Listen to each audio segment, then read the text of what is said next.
As 3 pessoas da Bíblia que nunca morreram. Número 1. Enoque. Enoque foi uma figura mencionada na Bíblia, especificamente no livro de Gênesis. Embora existam 2 personagens chamados Enoque, é importante destacar que o Enoque em questão aqui não é o filho de Caim, mas sim um descendente de Sete, filho de Adão. Segundo o livro sagrado, Enoque era o filho de Jared e viveu em uma época de grande decadência moral, caracterizado pela falta de piedade e corrupção generalizada. No entanto, em meio a esse cenário sombrio, Enoque se destacou como um homem que se manteve fiel a Deus e desfrutou de uma relação íntima com ele. A Bíblia nos conta que Enoque foi pai de Matusalém, que foi conhecido por ser o homem vivo mais velho mencionado nas Escrituras. Além disso, Enoque também é lembrado por sua profecia sobre o julgamento que viria sobre aqueles que se desviaram do caminho de Deus. Essa profecia foi registrada no livro de Judas, onde Enoque é mencionado como tendo alertado sobre o julgamento do Senhor contra os ímpios. O que torna a história de Enoque tão notável é o seu testemunho de comunhão íntima com Deus, enquanto a maioria das pessoas da sua época viveu apenas para gerar descendentes. Enoque foi além disso. Ele buscou a presença de Deus com paixão e fervor, provando assim sua devoção sincera e seu anseio por uma comunhão profunda com o Criador. Durante 300 anos, Enoque andou em comunhão habitual com Deus, mesmo após o nascimento de Matusalém, tendo outros filhos e filhas. Essa longa caminhada de fé e obediência culminou em um evento incrível na história bíblica, o arrebatamento de Enoque. O livro de Gênesis nos conta que, em reverente temor e obediência, Enoque andou com Deus e, um dia, simplesmente não foi encontrado entre os homens, pois Deus o levou para estar em sua presença. Esse foi o primeiro caso de arrebatamento documentado na Bíblia.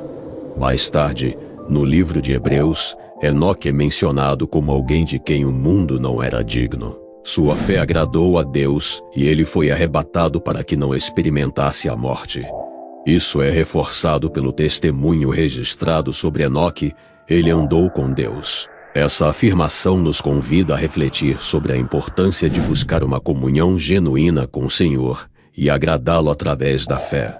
Enoque não apenas nos apresenta um exemplo inspirador de vida espiritual, mas também nos ensina lições valiosas. Ele demonstra a importância de viver para a audiência divina, buscando apaixonadamente a presença de Deus. Ao fazermos isso, assim como Enoque, também podemos experimentar Deus de uma forma totalmente nova, transcendentemente profunda. A história de Enoque nos encoraja a buscar uma comunhão íntima e constante com Deus, mesmo em tempos difíceis e desafiadores. Ela nos lembra que Deus está sempre em busca de corações fiéis e dispostos a viver completamente para Ele.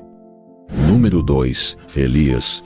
Elias foi chamado por Deus em um momento muito crítico em Israel. O país estava sob o governo do rei Acabe, um dos piores reis de Israel, que era conhecido por sua idolatria e liderança corrupta. Elias era um homem temente a Deus e um dos maiores profetas de Israel. Elias começou seu ministério com uma mensagem importante para o rei Acabe, dizendo que não haveria chuva nos próximos anos, exceto pela palavra de Elias. Isso aconteceu por causa da idolatria e injustiça no reino de Acabe.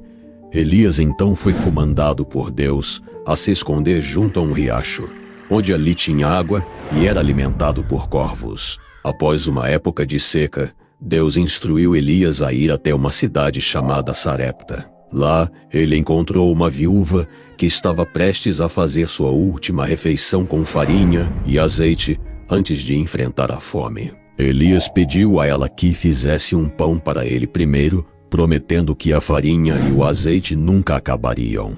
A mulher obedeceu e testemunhou o milagre de Deus, pois sua farinha e azeite nunca se esgotaram enquanto a seca continuava. Depois disso, Elias desafiou os profetas de Baal no Monte Carmelo. Ele convocou uma assembleia e propôs um teste. Os profetas de Baal e ele mesmo sacrificariam um touro, e o Deus que respondesse com fogo provaria ser o verdadeiro Deus. Os profetas de Baal montaram seu altar e clamaram pelo fogo durante horas, mas sem sucesso. Então, Elias construiu um altar ao Senhor, fez um sacrifício e pediu que Deus enviasse fogo. Deus respondeu ao chamado de Elias, enviando fogo do céu, que queimou o holocausto, o altar e até lambeu a água derramada, mostrando que o Senhor é o único Deus verdadeiro. Após esse grande triunfo sobre os profetas de Baal, Elias foi instruído por Deus a anunciar o fim da seca e a chegada da chuva. Ele subiu ao topo do Monte Carmelo, ajoelhou-se e orou fervorosamente a Deus. Ele enviou seu servo para verificar o horizonte em busca de sinais de chuva. Após muitas tentativas, sua persistência foi recompensada com a visão de uma pequena nuvem se formando no céu. Isso foi um sinal para Elias anunciar a Acabe que uma forte chuva estava chegando. Deus manifestou seu poder novamente, trazendo chuva abundante para a terra.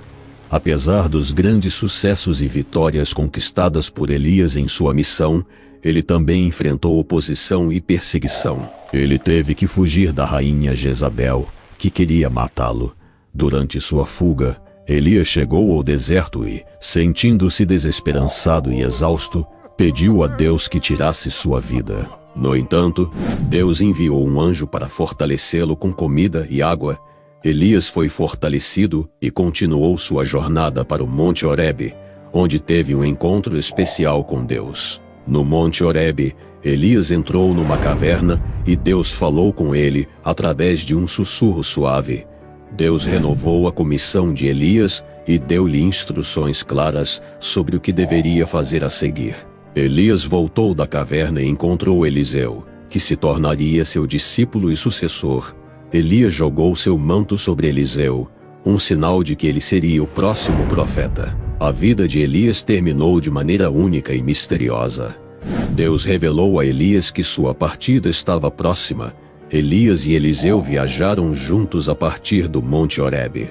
Em seu caminho, eles pararam em Betel, Jericó e finalmente chegaram ao Jordão. Quando chegaram ao Jordão, Elias dividiu as águas com seu manto e eles atravessaram em terra seca. Enquanto caminhavam e conversavam, de repente uma carruagem de fogo com cavalos de fogo apareceu e Elias foi levado ao céu em um redemoinho. Eliseu, seu sucessor, ficou maravilhado e clamou: meu pai, enquanto Elias desaparecia da vista. Eliseu apanhou o manto de Elias que caiu dele e voltou para a margem do Jordão. Com o manto de Elias, Eliseu também dividiu as águas do rio Jordão, demonstrando que o Espírito de Deus que estava em Elias estava agora sobre ele como seu sucessor. A partida de Elias foi um evento milagroso que marcou a transição para o ministério de Eliseu. Apesar de nunca ter morrido fisicamente, Elias deixou um legado poderoso e abriu caminho para o próximo profeta de Deus. Número 3. Os cristãos. A profecia do arrebatamento dos cristãos no fim dos tempos é um tema fundamental nas Escrituras. Embora não saibamos a hora exata em que Jesus voltará, podemos ter certeza de que haverá um evento extraordinário reservado para os seguidores de Cristo. A passagem de 1 Tessalonicenses 4, 13 ao 18 nos oferece uma visão mais detalhada sobre esse arrebatamento. Paulo, o apóstolo, escreve para a igreja em Tessalônica, explicando os acontecimentos relacionados àqueles que morreram na fé e àqueles que ainda estão vivos quando Jesus retornar. Primeiramente, Paulo deseja que os crentes não sejam ignorantes sobre aqueles que adormecem em Cristo, ou seja, aqueles que já morreram na fé, para que não fiquem tristes como os que não têm esperança. Ele enfatiza que, se acreditamos na morte e ressurreição de Jesus, também devemos acreditar que Deus trará consigo os que adormeceram em Jesus. Paulo revela que, quando o Senhor voltar, haverá uma ordem específica dos eventos. Jesus descerá do céu com um grito de comando, uma voz de arcanjo e o som de uma trombeta de Deus. Nesse momento, os mortos em Cristo ressuscitarão primeiro. Essa ressurreição física e gloriosa ocorrerá em um instante. Em seguida, Algo ainda mais surpreendente acontecerá. Aqueles que estão vivos serão arrebatados, juntamente com os ressuscitados nas nuvens, para encontrar o Senhor nos ares. Esse arrebatamento será um evento sobrenatural e repentino, em que os crentes serão instantaneamente levados para a presença de Jesus. Paulo enfatiza que, a partir desse momento, estaremos para sempre com o Senhor. Essa é uma promessa maravilhosa e reconfortante para os crentes, pois implica uma união eterna com o nosso amado Salvador. Paulo encoraja os cristãos a se consolarem e a se encorajarem uns aos outros com essas palavras sobre o reencontro com os crentes que já partiram e a expectativa de estar em comunhão com o Senhor para sempre. Assim como Enoque, que andou com Deus e não experimentou a morte física, haverá uma geração de crentes que também serão poupados da morte através do arrebatamento. Essa é mais uma prova do amor e do cuidado de Deus por seu povo, garantindo-lhes vida eterna e libertação do poder da morte. O arrebatamento dos cristãos no fim dos tempos é um evento de grande esperança e alegria para todos os que creem em Jesus. É um evento que nos faz ansiar por um encontro celestial,